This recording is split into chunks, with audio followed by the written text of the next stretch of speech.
tribe. Thank you guys for tuning in to Edified Minds podcast, where I discuss issues that young Black women face regarding relationships, confidence, and accountability. Today, I've got a special guest with me, Anita Stoudmire, who is an author, public speaker, and dating and relationship coach. So, Anita, thank you so much for coming on. How are you doing today? I'm doing great. Thank you so much for having me. I appreciate it. Yes, I followed you for some time. And whenever I go for like relationship or dating advice, I always find myself on your page. I've been following you for a couple months now, and I really love your wisdom. I love the content that you touch on, and you're still touching on modern day topics that I think can help me in dating today. Yep. So, before I get started on any questions, tell my girls a little bit about yourself and what got you started as a dating coach and what got you in the relationship space. So I am a psychotherapist by trade. I have a private practice here in Virginia, Growth Therapy Center. I have been a therapist for almost 9 years now.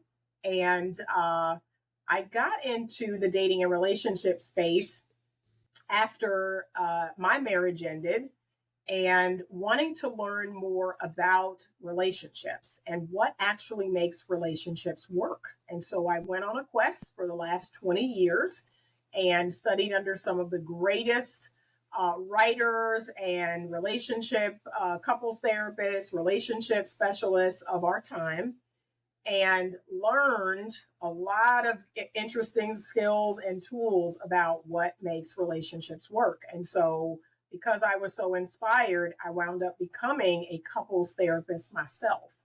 And so I do couples therapy, but I started Better Love Movement, which is my online platform, my online coaching business, because I wanted to take this knowledge all over the world.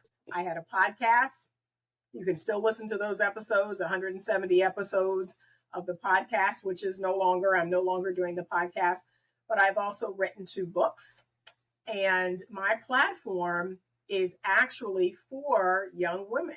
That is something that I'm very passionate about. I wanted to be an auntie. That's what a lot of people call me. I'm an online auntie to a lot of young women, teaching them things that they may not have gotten from their moms or their aunts or their grandmothers. I love that you're focused on facts and what is that? Sociology, I guess, in a way, psychology, yeah, psychology. I am very much a clinical person. So when I'm talking to people about dating and relationships, I'm giving them clinical data. I'm giving them studies. I'm giving them things, from the Gottman Institute, someone who studied marriage and relationships for 45 years. Relationships have been studied. And unfortunately, we're not using that information to have better relationships. Agreed. It's all opinion, and it's driving me crazy, Anita, and I'm tired of it. So let's just kick it off. What are your views on dating for millennials and Gen Z today? Based off statistics, what is the dating game like? So unfortunately, right now, we are trying to reinvent the wheel. And what I encourage young people to do is, number one, I want you to trust yourself. I want you to trust your instinct or your intuition. So it's instinct if you're a man and it's intuition if you're a woman. Trust that, because I believe that deep inside of every woman, she has an intuition about things. She knows when something doesn't feel right. It doesn't feel good for her. That's called her intuition. And that's been around for millions of years. But we're trying to reinvent the wheel when it comes to dating and relationships. And honestly, that's why we're in the mess that we're in. We want to introduce all these different and new ways of doing relationships. We want to do this role reversal where now women want to act like men and men want to act like women. That does not work. We have seen through David Buss's work in evolutionary psychology, that does not work. Women are women biologically, men are men biologically. And so when they stay within that framework and they do the things, men follow their instincts, women follow their intuition, relationships work out better. But the modern day culture says, no, that's old school, that's old fashioned. Women can be men, men can be women. We're all the same. We are not. We are not. Science tells us that we're not. I like to bring up an argument about how a lot of women talk about like their sexuality and they wear it as like a badge of honor. And I say all the time that I think women have got it confused in that sense because we are emotional creatures. And while being confident in your body and sexuality is great, leading with that is something that I think men are benefiting from. And we think we're reversing a role, but really Yep. we're really making it worse for ourselves because we can't operate the way men do. No. And even with men, I wonder why they kind of try to take on female traits. But I don't know if they view it that way, Anita. I don't know if men view it that they're being women, or maybe they're just allowing women to do what they want to do at Right. this point. You know, what do you think that stance is when we say that the roles are being reversed? How do you see men kind of acting more like women in certain senses? Is it responsibility? Is it lack of care? Like, what is it? It is just a lack of initiating. It is a lack of leadership. It is, I'm going to be very frank. It is allowing women, it's like they're serving themselves up on a platter. And that is making men incredibly lazy. Incredibly lazy. Men are putting forth less effort than they have in years. And I'm going to be real. I'm going to hurt some feelings on this one.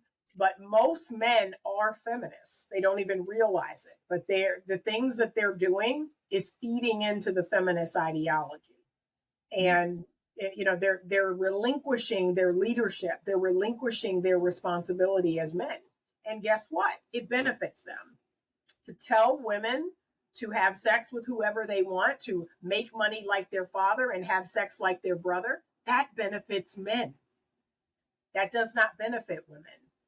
And that's why women need to be very careful about listening to male content creators. Yeah, girl, shoot your shot. That benefits men. That makes men lazy. But yet they cannot see that. They see it as being empowered. And what you're really doing is you're making men lazy. You're not making them do what I believe is in them evolutionarily to do. They initiate, they go out and hunt, they go out and find what it is they need. They earn their keep. But we're not doing that anymore. And men are lazy. And so women step into that masculine role and they shoot their shot and they ask men out and pay for the date. And yeah, I can do this too. But here's the thing. From an evolutionary standpoint, we're not built to do that long term. Right. And we end up being resentful. We get resentful. We're not in our natural role. And then what we want to do is we want to change the game in the ninth inning.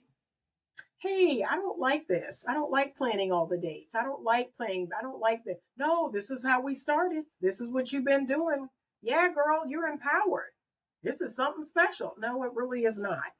I say all the time that I'm not a feminist because I just believe that it was meant to isolate us. It was meant to break up homes, if anything, because it's saying that we cannot depend on men or that we shouldn't.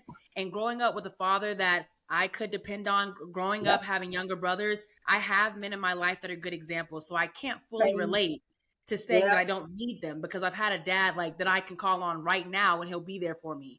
Do you feel like that's just a difference in the younger generation, or is that different for adults as well? Because I'm seeing dating in the sense of social media warping it. Do you feel like adults also, if they jump back in dating, they're doing the same thing? Or do you think this is a young generation switch up? Well, because of social media, because of, that we're in the technological age, I think it's actually kind of sad that people in my generation, like we should be leading and we are not. We're actually doing more following. We're actually doing the water challenge and doing all these other challenges instead of saying, no, that's probably not a good idea. That's not a way to attract a good, healthy, masculine man. That's a way to attract a man in his flesh. That's a way to attract a man who wants to have sex, but that's not a good way to attract a husband. We should be leading that. That's another reason why I created my platform, is because I wanted to lead in this area. The Bible says in Titus 2 that the older women will instruct younger women. They will teach them how to be good wives, how to be good mothers. I am that Titus 2 woman. So I know better. I know better than to do some of these things. And they're, it's unfortunate that other women my age, they don't want to lead, they want to follow. I mean, everything isn't black and white, and I'm realizing that though. It's like some older women, let's say they were married, and so they're trying to get their groove back. Some women or men, when they're young, if they haven't grown out of it, it's just they're just an older, dumber version of the younger version. If you get what I'm saying, it's like they haven't grown out of those ways. So it's like even though they're older, it doesn't equate to having wisdom. And there's so many gurus like yourself that are telling people how to date and giving advice, but how do we, as if we're single women or men, how do we know who to trust and listen to? What should we be on the lookout for, since so many people feel like they're experts in that area? Again, I want you to follow your intuition. And we don't talk about that enough. I think that if a woman was being really honest with herself and she was following her intuition, like, it doesn't feel good for me to approach this man. It doesn't feel good for me to take him out on a date. I don't feel good about myself paying for that date. Like, if she just trusted her intuition, my intuition says, no, I'm not going up to this man. I'm not asking him out. I'm not calling him. I'm not chasing him. I don't feel good in that position. And so I trust that. I trust my intuition. And so when you hear this information and something about it just doesn't feel right, it feels off, it feels odd to you, trust that. Trust that. Okay. And that is our beacon, is trusting ourselves. We shouldn't have to look to other people to tell us what, kind of we know in our gut. We have to trust our intuition. So I have lots of clinical reasons why you shouldn't do that. I have lots of data why you shouldn't do that. But I know a lot of women in their heart of hearts, they're like, yeah, that just doesn't feel right. It feels odd to ask a man out or be in a marriage where I'm required to work as hard as him, provide financially, but yet when I have children, when I birth those children, when I nurse those children, I can't share that responsibility. Something about that feels odd to me. The feminine way says that I can drop into my body.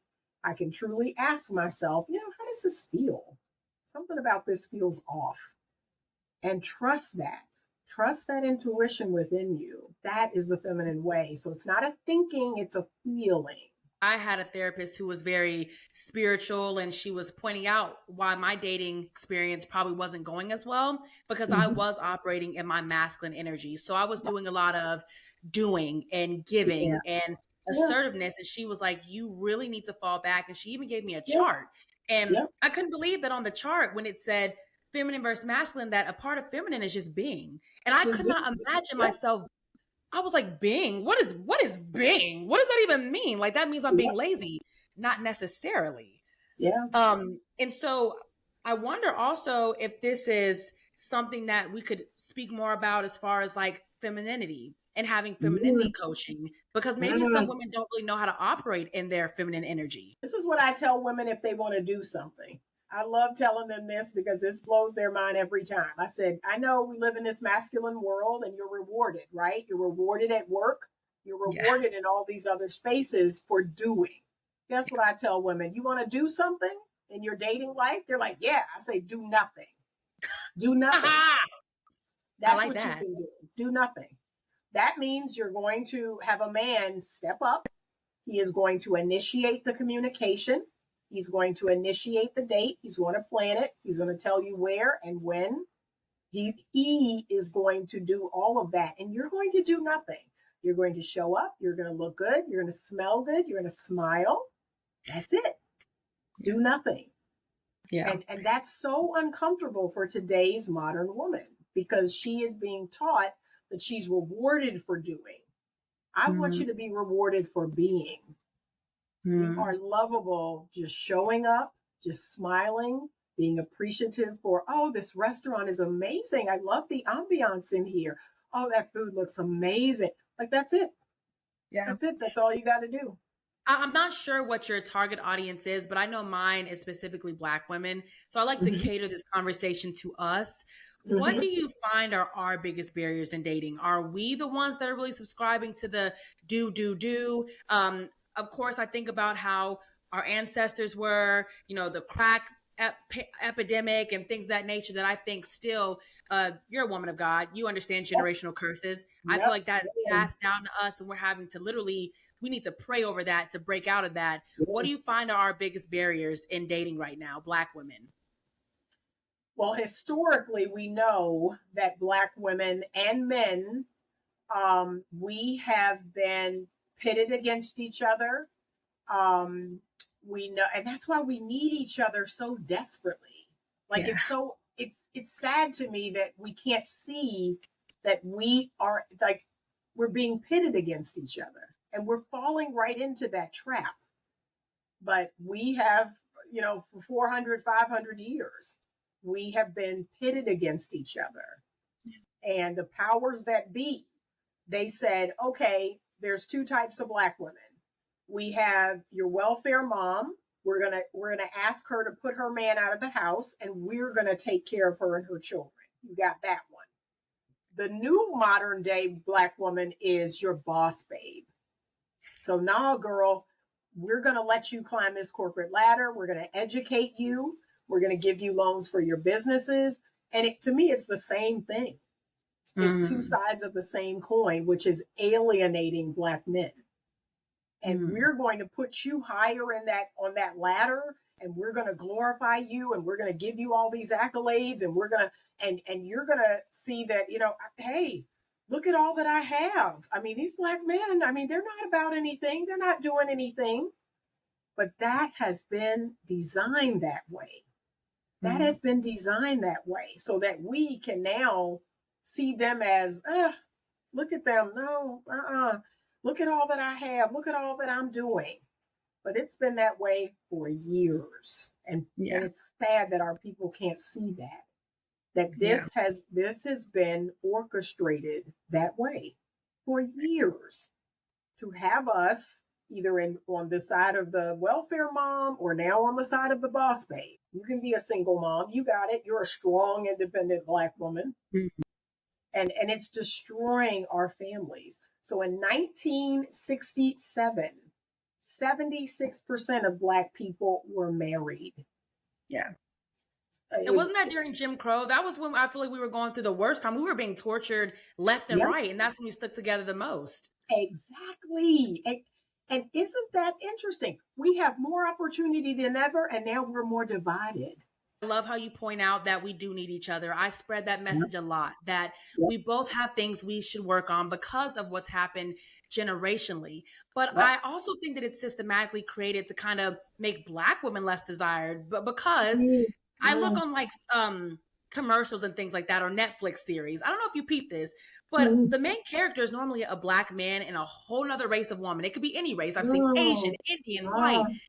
They refuse to show Black love. It's almost as if they fear what we can do if we're together. Of course.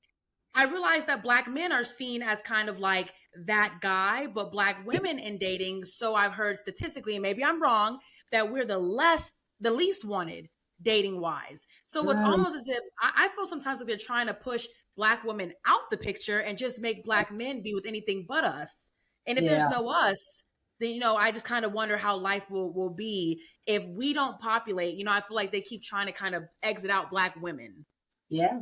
There are some agendas. If you just pay attention, you will see some patterns. And that's what I keep trying to bring to people's attention. There are patterns, and these patterns have been playing out for a long time. And we are playing right into them. We are playing right into their hands. And I'm thinking, what? Right now, we're in this gender war that was really ramped up last year. Last year, I mean, it was on fire, where men were pointing the fingers at women, women were pointing the fingers at men. And right now, we have the highest incidence of single people. My city, actually, when the study came out, my city in Richmond, Virginia, #1 for the most amount of single people in the country. Some people say, oh, well, maybe that's a good thing. Maybe moving there, I'll meet someone. But again, with what's going on, it's like single people, they're not looking to get married. They're not looking to partner. If we are dealing with a society right now where relationships are being, or necessarily in the Black community, relationships are being seen as less than because we're operating in a lot of anger and Yeah, misunderstanding. What do you think is the key for us to get back to where we used to be? I mean, there's no way that I can just imagine us hating each other forever. But like you said, it was ramped up last year. What do you think that we can start doing, and even content creators start doing, to bring the love back and for us to see eye to eye? It's not a race thing. It's really a personality thing. Which what I see right, a lot of women say is, okay, niggas ain't shit. What they really mean right. is Tyrone left me for so and so, and he's Yep. not ish, or so a man may say that all women want to use my money, but what he's not telling you is that he only looks for Instagram models who tell you straight up, I want your Yep. money. Yep. So, what's the key here for some resolution for us to know it's not a racial thing? It's really personalities. Right. But we need to heal.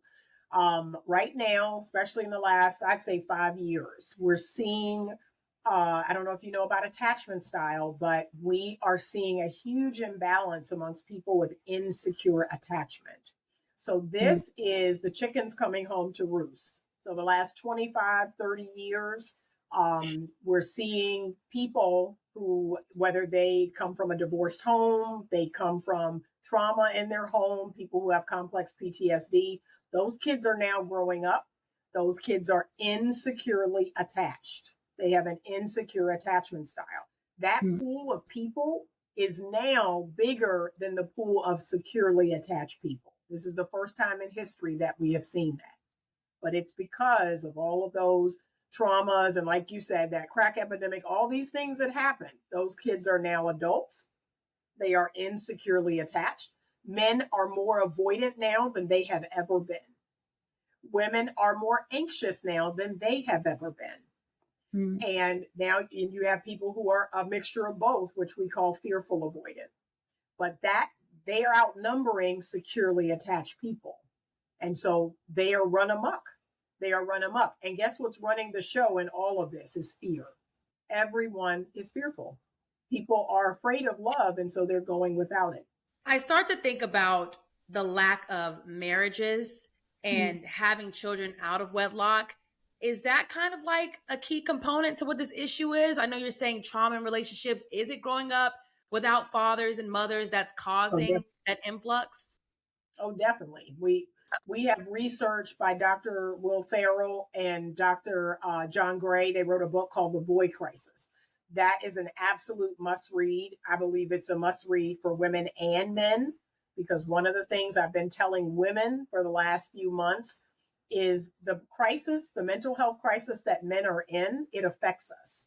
It has to matter to us, because if men are in this mental health crisis, if we're seeing, this is the latest research, men between 18 and 35 are single. A lot of those men are sexless. They are lonely. Those men, like, okay, who are our daughters going to marry? Who are our nieces going to marry? If these men are having these mental health, if they're depressed, if they're anxious, this is also the group of men that are the most unemployed. These men are not working. They're living at home. They're playing video games. They're addicted to porn. Like, what's going to happen with that age range of men? It has to be our problem, because I have two daughters.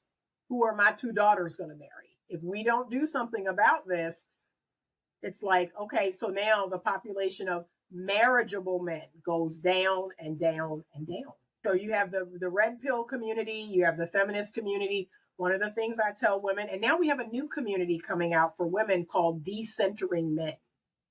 So that is now this movement that women will just, they don't want men anymore. They won't deal with men anymore. There's no reason to deal with men anymore. They are called decentering men. Oh, wow. Okay. And they are an extension of fourth wave feminism. And they Mm. are, in my opinion, they're the new hate group. Men are just valueless. They're worthless. We don't need men. That is the new thing that is coming out of the space. We don't need men. What do we need men for? These groups come out because of fear. There is Right. a lot, fear has run amok. So the red pill community, the men are being pushed to not marry women, not live with women. Women are dangerous. Don't, you're going to get divorced. She's going to take all your money. She's going to cheat on you. That's a fear-based mindset. On the flip side, the women are saying men are dangerous. Men are brutal. Men are violent and aggressive. Men will rape you. Again, fear-based mindset. Yeah. And so, like you, I had a father. I have 2 brothers. I have 14 uncles. I have grandfathers, all amazing men. So when I spread the word about there are good men, there are masculine men, there are responsible men, there are hardworking men. These groups, no, they're not. All of these men are awful. I'm not going to base my bad happenings that have happened with men, because I've had some, on all men. I'm not going to push it on every single last one. Exactly. And just to veer off a bit, when I think of someone like a Lori Harvey, right? Mm-hmm. She's a woman who's leading her own dating life, but she faces a lot of criticism because women will say that she always has to have a man. And she's someone who just always, she can't stay without a man, like a Mariah Carey or a J-Lo. But what are your thoughts on women who are casually dating? They're putting dating, incorporating that into their life, but they'll move on if they're not receiving what they need. It's not operating in fear, but it's more so operating in that sense of power of like, I know what I deserve, but I'm not going to disregard men as a whole. Right. And here's what I would say about Lori Harvey. I don't know her personally. I guess my concern is not that she's dating and figuring out what she likes and what she wants. That's perfectly fine. And I would say to her, circular date. She's dating in the sense of she's not afraid to be committed or be exclusive with these men. Like, these men are her man. So I like that. That's kind of how I dated. I didn't, date a whole bunch of guys and I'm not exclusive with any of them. No, I met a man I liked and he became my man and I dated him. And then if somewhere in time something came out or something happened or I found out we weren't a good fit, then we weren't dating anymore. So in that regard, I don't see a problem with what she's doing. I guess my only concern, though, is I am concerned about her end goal. Like, what is her end goal? Because technically, she could date a man for a year or 2. She could do that until she's 50. So I'm just curious, what is her end goal? Right? Yeah. So if her end goal is, serious, if she's talking to me and she says, seriously, Auntie, I am looking for my husband. The men that I have dated exclusively, I found out things about them that I don't think would make a good husband for me. Mm. Great. Then I'm fine with it. But if she's like, no, I'm just doing this. I don't know what my end goal is. I'm not sure. I'm like, okay, now I'm concerned because, like I said, she could have a new man every 2 years and she could do that until she's 50. Yeah. So what would her end goal be? That's all I would ask. True. That's another way to look at it. It is. It's like a flip side. And when we spoke on Zoom, what was it, last week? I think we spoke on Zoom before scheduling this interview.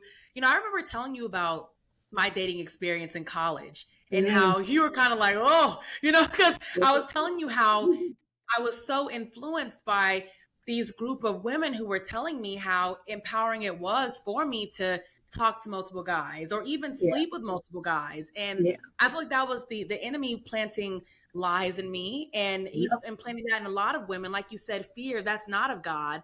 But, do you think the issue with lack of relationships is tied to women giving sex out more? Is that what it really is tied to? And not just on both sides, but just with men too. I would want a man who is in control of himself. Right. It just has self-control. Do you feel like sex and just too much sex is what is also causing the lack of relationships?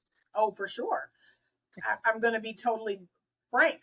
The price of sex is the lowest it's ever been in history. The price of sex is free. It doesn't cost anything. And when I say cost, I don't mean monetarily. So when I created the hashtag no free sex, I actually have it on a t-shirt. When I created that hashtag, no free sex, I also have a t-shirt that says no free wife. When I created those hashtags, my intention was, what should the sex cost, right? Whenever I wear that t-shirt and I'm out, men always say, well, what does it cost? Well, let's see. It'll cost exclusivity. It'll cost commitment. It'll cost time, energy, and effort. It will cost your heart. It will cost, I tell them, and it's not money, but Yeah. it should cost something of value and not just a dinner, a few conversations over the phone. That's free sex, in my opinion. There is no free sex. There should not be. If you've ever heard of the term slut shaming. So the term slut shaming came out of the 70s, and the people who predominantly slut shame are actually women. Women are the slut shamers. And the reason why that is, we have to keep the price of sex high. If women go out here and start giving away sex, guess what it's going to do? It lowers the price of sex for every woman. It lowers its value. Yeah. So now, because Susie over here is giving away free sex with a 2-for-1, you got men approaching me like, yeah, she's giving it away. You give me some too. No, sir. We don't do that over here. I don't know what Susie's doing, but see, it's reflecting on all of us. That's why women slut shame.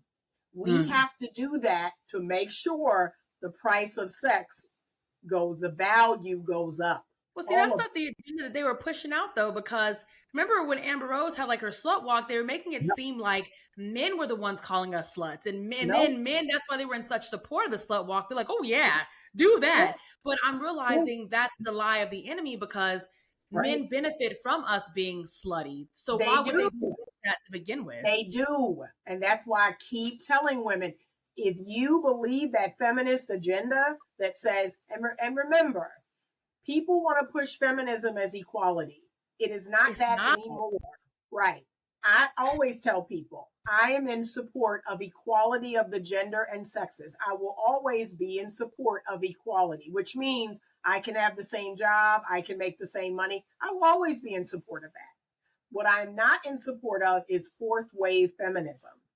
And that is men are bad, men are wrong, get rid of them, the disparaging of men as a gender. I will not be in support of that. I have a son. I have a father. I have 2 brothers. I will never support that. And it's just like them talking about transgender women, men who are now women going up against other women in sports. You are biologically a man. You have a Y chromosome. Okay? So it doesn't matter what you look like on the outside. You have a Y chromosome. You have a strength. You have something that we do not have. You have how about this? You have 30 times more testosterone in your body. So they're trying to culturally change biological facts. There is no such thing. I think also the agenda has even been pushed to children, because have you seen the Barbie movie? Because I'm really upset with the Barbie movie. I mean, I know a lot of people had good things to say about it, but all I felt for was Ken, and why couldn't Ken have his own world? I mean, it was only women. Just at least have Ken let us have his own block, but Ken couldn't have anything. But all women saw was it was pro femininity, it's pro women. But I also thought that it was bashing men, and I didn't really like that. But when I said that, of course, I was called a pick me. And so what I do is I like to tell women on my platform, like you said, equality is best, because I think we pick and choose when we want equality too. And it's funny how we do that. We pick and choose when we want it to be equality. But right now, what overall dating advice would you give to women in their 20s? If they are wanting marriage, if they're wanting to date effectively and they're tired of making mistakes that they are making, not men, but they are making, what are maybe like the top 3 things that we can start off with to have better dating experiences? Oh, for sure. Number 1, I need you to determine what your standards are. So make your standards, keep them set, develop a set of rules for you. Base those rules on science, base those rules on your intuition, but develop a set of standards. And I don't care what the culture is doing. I often tell people, I do not give a fig about the culture. I am the culture. I set the culture for me in my life. I don't care what other people are doing. I do not have casual sex. I do not give men free sex. I am not a free wife. Those things cost. They should cost. Okay. Yeah. I present myself as a wife just walking out here in the world. And what that means is I don't need to have a man to make sure my social media does not have my backside to the camera shaking. I don't do that already. I don't do that as a single woman. Okay. Because I believe I am someone's wife. So there is a way that a woman carries herself even prior to being married. That's how she attracts a husband. Remember, from a scientific perspective and from a biblical perspective, when women have sex with a man, they bond to him. They see him as their husband, right? And so when that act is over and we get up, my body is now saying, where is my husband? Where is he? What is he doing? And when he's just gone off about his business, we have a response. We have a response to that. Where is my husband? Where is my man? So that's why trust your intuition.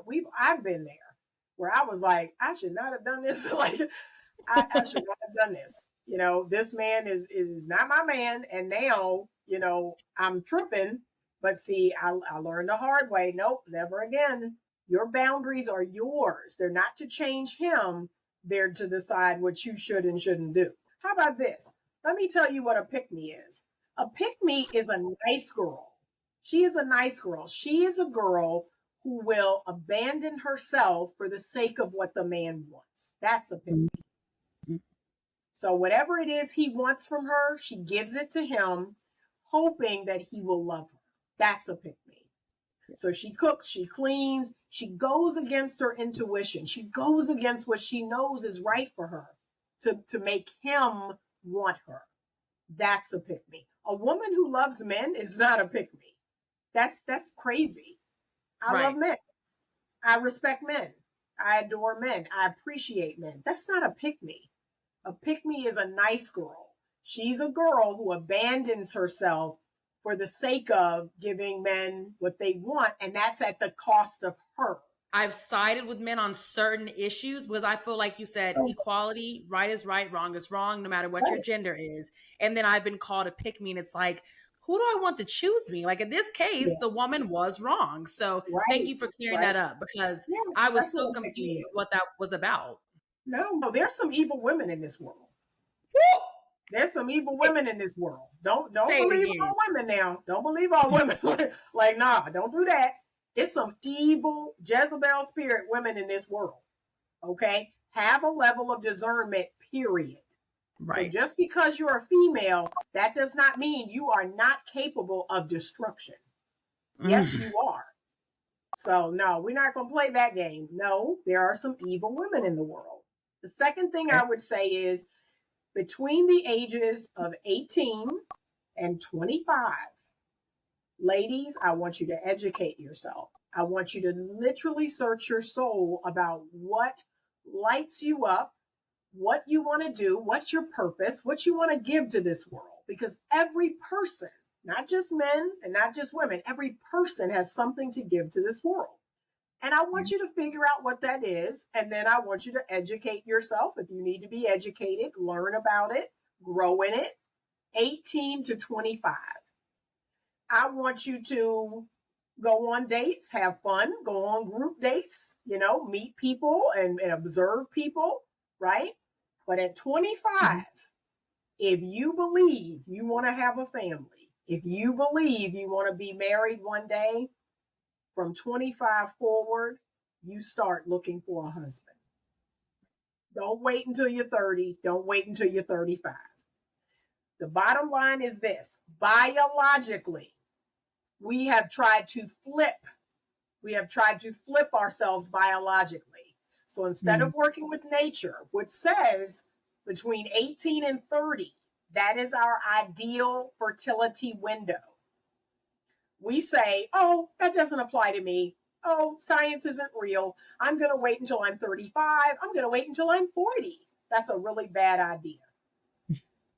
That's a really bad idea. You know what that's like? That's like putting your boat in the river and the river is rushing downstream and you're putting your boat in and going this way. That doesn't make any sense. You need to put your boat in and let the river take your boat downstream. I, at 55, now run 2 successful businesses. Because guess what? There's no expiration date on business. There's no expiration date on success. See? There is an expiration date on my fertility. And that's Mother Nature. That's Mother Nature. And I see a lot more women even freezing their eggs, and that costs money. If I am your not modern woman, right? But if I'm following Anita's advice, but I still end up 30, no husband, no kids, what hope do I have? Because while I love this advice and while it's great advice, there are some women who really have tried to find that man. And like you said, we're seeing kind of like this decrease right now with men that can lead, especially spiritually. And I pray for all men, because I know it's just the assignment of the enemy, because of course he would come for them the most because they lead. So of course, but what does that woman do? If she's 30, she said, Anita, I wasn't a hoe, and I didn't put that first, and I did try. What can she do? We always have options. And a lot of people, I tell them what their options are and they don't like them, but she still has options.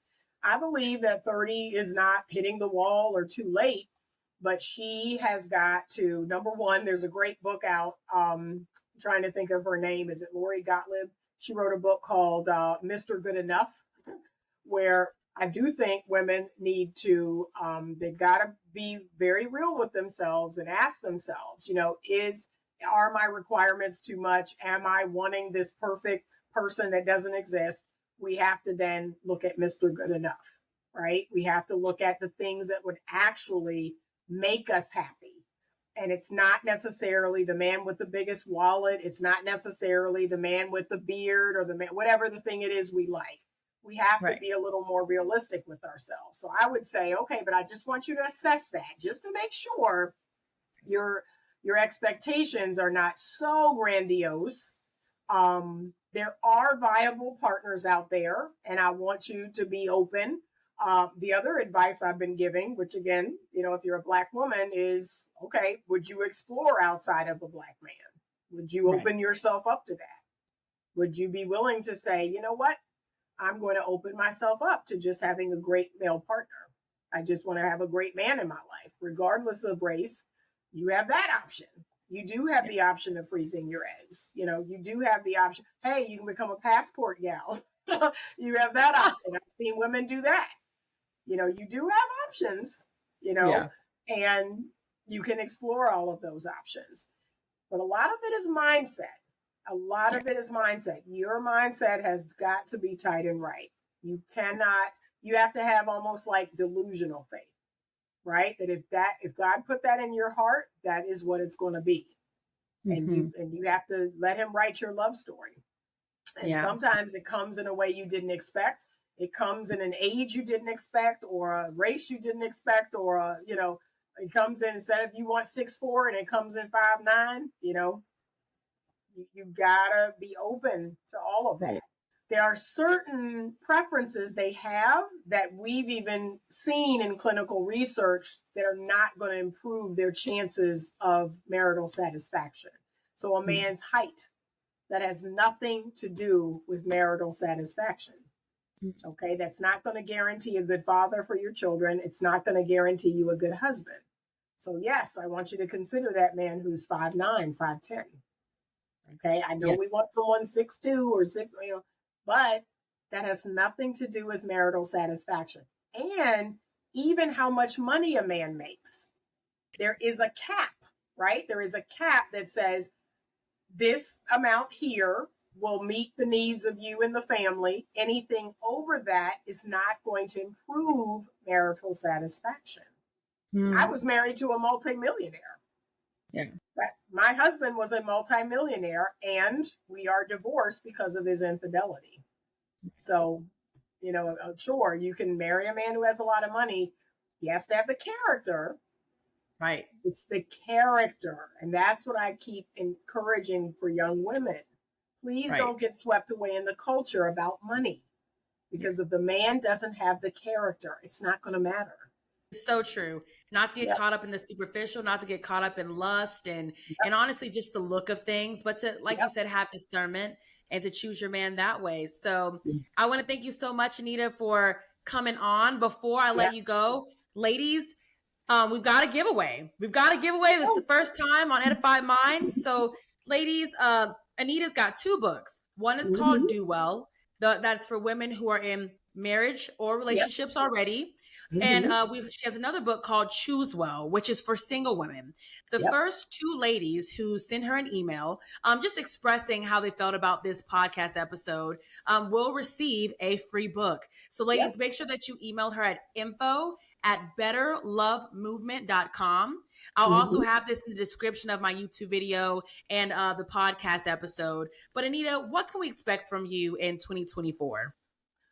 So I'm working on a new course. I'm really excited about this new course.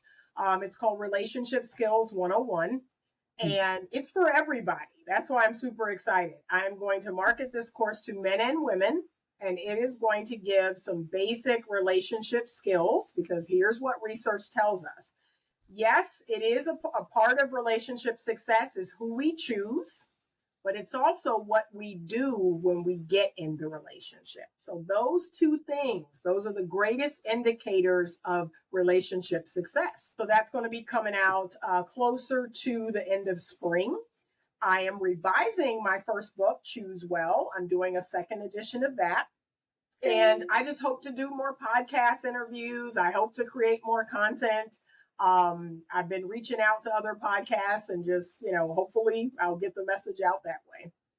Yeah, definitely keep doing what you're doing. I really appreciate you, Anita. You're, like I told you before, I've been looking at your content and it's inspiring, but it's also checking me that, hey, there are some things I need to work on in order to get where I want to be with dating. So thank you so much.